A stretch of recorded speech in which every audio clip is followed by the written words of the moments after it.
वो बेचारे खुलकर अपोज कर रहे हैं वसीम रिजवी को। और यहाँ पर क्या बताया गया कि वो डिफेंड कर रहे हैं वसीम रिजवी को कि बोलने की आदत है, सोचना कम है, बोलना ज्यादा है। और वो ही नहीं, किसी भी बरेली शरीफ के, देवबंदी, बरेली, यहाँ तक कि शिया और अहले हदीस, इन चारों में से किसी भी बड़े आलिम ने इनके वसीम रिजवी की हिमायत 1% भी नहीं की है। Hey guys, this is Mohammad Talha Memon, आपके सामने फिर हाजिर हुआ हूँ एक बार टॉक टू एमटी चैनल पर। दोस्तों, मैं बात करूंगा आज वसीम रिजवी ही के बारे में, मगर ये बात नहीं करूंगा कि उसने क्या कहा है और क्या नहीं, और उस पर किसने क्या कहा है, किसने क्या नहीं, इसलिए कि इसकी ज़रूरत ही नहीं है बिल्कुल भी कि उसको हम हीरो बनाएं। हमारे उस पर रिएक्शन देने से वो हीरो बनेगा, और बाज़ कम अकलों ने उसको हीरो बना दिया है, जबकि उन्हें ऐसा काम नहीं करना चाहिए था। बात तो पॉलिटिकल मुद्दे हैं और बात जो है वो सोशल मुद्दे हैं, लेकिन किसी भी सूरत में ऐसा काम करना ठीक नहीं था। लेकिन हुआ, जो हुआ सो हुआ, अपने को उस पर कोई लेना देना नहीं है। दोस्तों, मैं सिर्फ बात करूंगा, आपके सामने एक बात को ट्विस्ट करके पेश किया जा रहा है।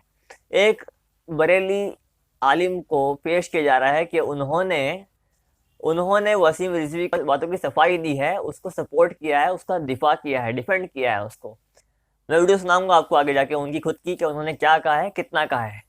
जबकि बात जो पेश की जा रही है वो बिल्कुल आधी बात है, बल्कि आधी भी नहीं, पाव से भी कम बात पेश की जा रही है उनकी, उस बेचारे आलिम साहब की। उनको मालूम भी नहीं होगा कि मेरे बारे में क्या चल रहा है। मगर बरेली शरीफ से निस्बत रखने वाले जितने हमारे भाई है, वो सारे एकदम उसमें आ गए कि यार ये ऐसा कैसा हमारे आलिम साहब ने कह दिया, जबकि वो मौलाना साहब ने पूरी बात रखी है।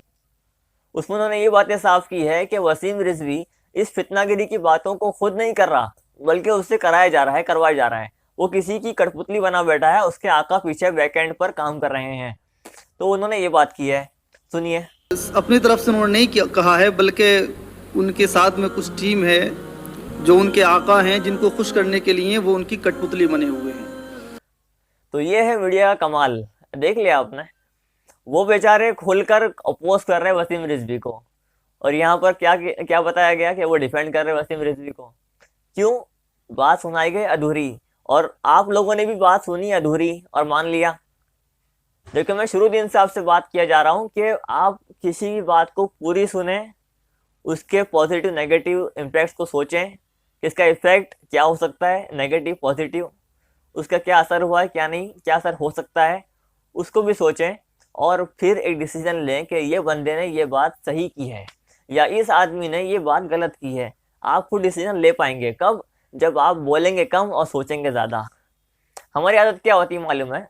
हमसे मुराद वो पढ़े लिखे क्या, बेपढ़े क्या, और वो मुस्लिम क्या, नॉन मुस्लिम क्या, हर किसी का अक्सरियत हर जगह पर यही देखने को मिल रही है कि बोलने की आदत है, सोचना कम है, बोलना ज़्यादा है। तो ये नुक्स हमारा है, लोगों में ये नुक्स है जो मैं देख रहा हूँ। इसको दूर करना चाहिए और बहुत तेज़ी से ये काम होना चाहिए। तो शुरू करें अभी से, आप सब इस पर अमल करें कि बोलना कम करें, सोचना ज़्यादा कर लें। सोचें ज़्यादा चीज़ों को, बहुत ज़्यादा डीप में सोचने की आदत डालें अपनी। अगर आप डीप में सोच नहीं सकते तो ना सोचें, मगर कम बोलें, ये तब कंट्रोल में है ना। होता है बहुत लोगों का, बहुत ज़्यादा मतलब बुद्धिजीवी बहुत लोग नहीं होते हैं, टैलेंटेड नहीं होते बहुत लोग, मानता हूँ ऐसा होता है, ये कुदरत का निज़ाम है। तो आप किसी भी अक्लमंद की बात को मान लें, ये आपके लिए है फिर बात। लेकिन आप किसी ऐसे आदमी की बात को ना माने जो ऑलरेडी मशकूक है, शक में है।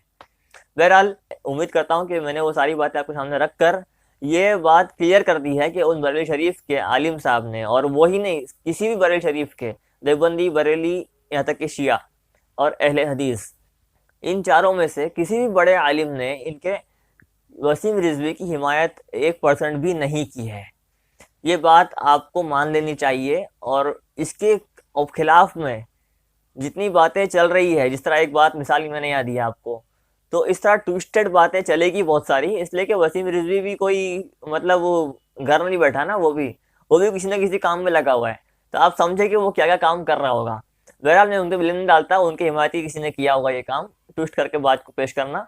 बहरहाल, ये बहुत ही घटिया काम है, घटिया हरकत है, इससे बचना चाहिए। जितने लोग ये काम कर रहे हैं उन सबको तौबा कर लेनी चाहिए। तो उम्मीद करता हूँ कि ये बातें आपको क्लियर हो गई होगी, और दरख्वास्त करता हूँ कि आप इस वीडियो को लाइक करें, सब दोस्तों में शेयर करें, और चैनल को सब्सक्राइब करना हरगिज़ ना भूलें।